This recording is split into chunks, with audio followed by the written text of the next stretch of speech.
চটপটি খাওয়া দিয়ে আজকের ব্লগটা স্টার্ট করছি। যেহেতু আজকে ভালো মন্দ রান্নাবান্না হবে, তো ভাবলাম আজকে একটা ব্লগ করাই যায়।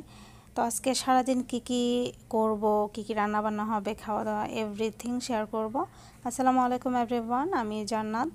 সবাইকে ওয়েলকাম করছি। আশা করছি সবাই অনেক বেশি ভালো আছেন। আলহামদুলিল্লাহ আমি অনেক বেশি ভালো আছি। তো সকালবেলা যেহেতু চটপটি খাওয়া থেকে শুরু করছি, তো ভাবলাম যে একটা ব্লগ হয়ে যাক। তো আপনারা চেক আউট করতে থাকুন, আশা করছি অনেক বেশি ভালো লাগবে।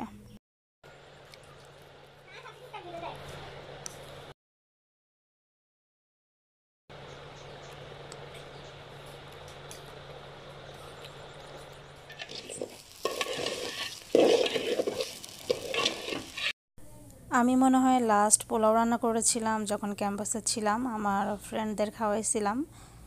তো তখন রান্নাবান্না করা হয়েছিল। তো আজকে অলমোস্ট 1.5 বছর পরে পোলাও রান্না করছি। তো আলহামদুলিল্লাহ পারফেক্ট হয়েছিল।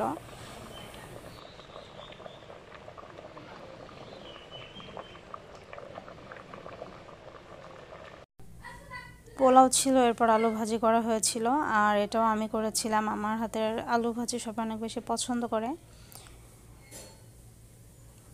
পোলাওটা মাশাল্লাহ পারফেক্ট হয়েছিল। তো এবার হচ্ছে সার্ভ করে নিব। তো আসলে আমি অনেক দিন থেকে ব্লগ দিই না, আমার আসলে এখন ব্লগ দিতে ইচ্ছে করে না। তো আসলে বর্তমানে দেখা যায় যে পড়াশোনা যতটাই করি, পড়াশোনা নিয়ে ব্যস্ত, তারপর অনেক কিছু নিয়ে আসলে ব্লগ দেওয়া হয় না। আমি আসলে চেষ্টা করি যে ব্লগগুলোতে মানে পার্সোনাল কোনো কিছু শেয়ার না করতে। আমার অনেক কাছের একটা ফ্রেন্ড, সে হচ্ছে মানে আমাদের মাঝে আর নাই, তো ওর ব্লগও অনেকে দেখেছেন। তো আসলে আমি এগুলো মানে পোস্ট দিতে পারতাম বা এগুলো নিয়ে সিম্পাথি নিতে পারতাম, বাট আমি চাই না। বাট আমি জাস্ট এতটুকুই বলবো যে আমার ফ্রেন্ডের জন্য সবাই দোয়া করবেন। তো যাই হোক, এগুলো নিয়ে আমি আর কথা বলতে চাই না। আসলে আপনজন যাদের হারায় তারাই আসলে বুঝে, মানে আমরা এটা যে যত কিছুই বলি, আসলে যাদের হারাবে তারাই কিন্তু এটা ফিল করতে পারবে, অন্য কেউ আসলে এগুলো বুঝতে পারে না। তো আমার এগুলো মোটামুটি 2-2.5 মাস আগের ব্লগ, অনেক আগের ব্লগ। আমি আসলে অনেক দিন পর মানে যেহেতু মনিটাইজ চ্যানেল, মানে আপলোড না করলেও হয় না। তো যখন দেখা যায় অনেক গ্যাপ পড়ে যায়, তখন আমি আসলে ভিডিওগুলো দেখা যায় যে আপলোড করি। আর চ্যানেলটা আমার অনেক শখের একটা চ্যানেল, মানে আমি চাইলেও মানে কেন যেন আসলে হয়ে ওঠে না। আমি অনেকবার মানে চেয়েছি যে ব্লগ আর দেব না, অনেক ব্লগ প্রাইভেট করে দিয়েছি, অনেক ভিডিও আসলে ডিলিট করা হয়েছে। বাট যেহেতু আমার অনেকগুলো ব্লগ জমা ছিল, তো ভাবলাম যে এগুলো শেয়ার করি। কারণ মনিটাইজ চ্যানেলে অনেক গ্যাপ পড়ে গেলে দেখা যায় যে এমনিতে আগের থেকে অনেক ভিউজ কমে গেছে। তো যাই হোক, খাওয়া দাওয়া শেষ হয়ে গিয়েছিল। তো যেহেতু ভারী খাবার দাবার ছিল, তো আসলে কথা বলতে বলতে বলাই হয় নাই। তো আপনারা তো দেখতে পেয়েছেন স্ক্রিনে যে পোলাও রান্না করা হয়েছিল, আরও কয়েক পদের রান্না করা হয়েছিল। তো যেহেতু ভারী খাবার দাবার ছিল আর প্রচণ্ড গরম ছিল, তো এখানে বোরহানি ছিল। তো খাওয়া দাওয়া শেষে বিকেলের দিকে একটু বের হয়েছিলাম। আর গ্রাম মানে তো বুঝতে পারছেন, ওয়েদার যতই গরম থাকুক, বাট গাছপালার জন্য ওয়েদারটা ঠান্ডা থাকে। বিশেষ বিশেষ করে বিকেলবেলা ঘুরতে কিন্তু মানে খুব ভালো লাগে। যেহেতু আমাদের বাড়ির সামনে যমুনা নদী ছিল, তো আমরা একটু নদীর ধারে মাঝে মধ্যে হাঁটা হয়। তো আমাদের পাশে একটা দোকান ছিল, তো আমরা কফি নিয়েছিলাম, তো একটু হাঁটছিলাম। সেদিন আসলে এত বেশি গরম ছিল যে নদীর ধারেও খুব বেশি বাতাস ছিল না, বাট একটু পর পর হালকা ঠান্ডা বাতাস আসছিল। আপনারা যারা আমার আগের ব্লগগুলো দেখেছেন তারা কিন্তু জানেন যে নদীর এই পাশটা কিন্তু এরকম ছিল না, মানে কাজ নতুন শুরু হয়েছে।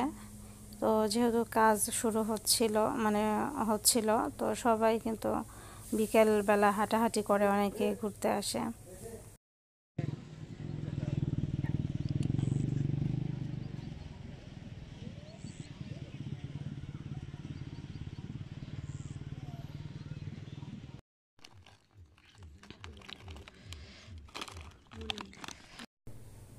তো যেহেতু আমরা কিছুক্ষণ বসে থাকবো, আর গরম ছিল প্রচণ্ড। তো কফি নেওয়ার পরে আবার চিপস কিনেছিলাম। তো বাদাম কিনলে বেশি ভালো হতো। তো ওই টাইমটাতে আসলে মানে কফি যেহেতু নিয়েছিলাম, ভাবলাম চিপস নিয়ে সবাই মিলে গল্প করা যাবে। তো এখানে আমি বসে চিপস খাচ্ছিলাম আর আপনাদের জন্য একটু করে ক্লিপ নিচ্ছিলাম। তো নদীর পানি অলমোস্ট শুকিয়ে গেছে বলা যায়। তো দেখা যাবে যেটা এই 2-1 মাস পরে আবার বন্যার সিজন যেহেতু এখন প্রায় চলে আসছে, তখন কিন্তু আবার দেখা যাবে যে এই পাশটা পুরোটাই কিন্তু পানি, মানে তখন দেখতে অনেক বেশি ভালো লাগে। তো এদিকে আবার আমরা বাড়ি চলে এসেছিলাম। তো এখানে হচ্ছে পায়েস রান্না করা হয়েছিল। তো এগুলো হচ্ছে যেহেতু বেঁচে গিয়েছিল, তো বক্সে হচ্ছে ভরে এগুলো হচ্ছে নর্মালে রেখে দেওয়া হবে ফ্রিজে। আর আমি হচ্ছে একটু মিষ্টি জাতীয় খাবার দাবার একটু ঠান্ডা হলে বা বাসি হলে খেতে বেশি মজা লাগে। তো আমি হচ্ছে সন্ধ্যার দিকে আমি হচ্ছে পায়েস খাচ্ছিলাম।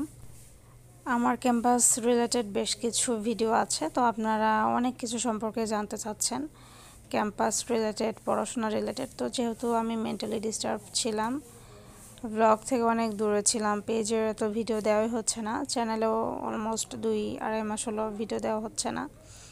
তো আসলে আমি কাউকে রিপ্লাই করিনি। তো আমি যেগুলো সম্পর্কে জানি আমি ইনশাল্লাহ আপনাদের রিপ্লাই করার চেষ্টা করব। আর দেখা যাক নেক্সট কোনো ব্লগ দেই কিনা। তো যাই হোক, আপনারা সবাই আমার জন্য দোয়া করবেন। আর আপনাদের সবার জন্য অনেক অনেক দোয়া এবং শুভকামনা রইল। তো সবাই ভালো থাকবেন, সুস্থ থাকবেন। নেক্সট নতুন কোনো ব্লগে আবারও দেখা হয়ে যাবে। আজকের মতো বিদায় নিচ্ছি। আল্লাহ হাফিজ, আসসালামু আলাইকুম।